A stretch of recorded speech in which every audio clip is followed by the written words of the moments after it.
Welcome to Not Milk Never Milk. Subscribe if you're lactose intolerant.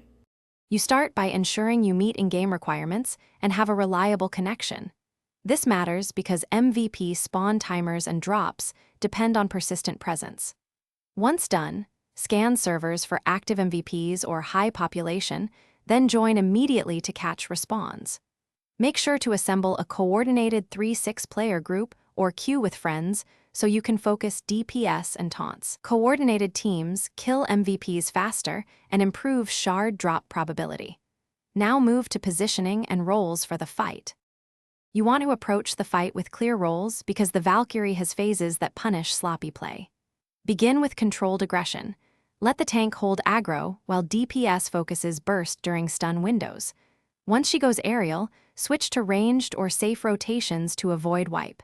Healers keep steady output and use clutch cooldowns.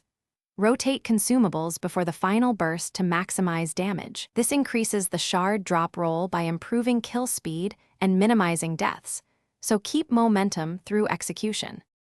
You finish the kill and immediately secure loot because shards can be contested or despawned. Call out who picks up the shard to avoid confusion. If the shard doesn't drop, make sure to note the MVP's respawn timer and consider switching to another active server.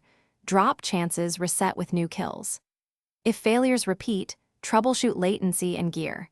Re-equip optimized weapons, reduce particle effects, or invite extra players to increase overall drop probability. These changes often fix repeat no-drop runs. Thanks for watching. If this was helpful, leave a like and consider subscribing. See you next time.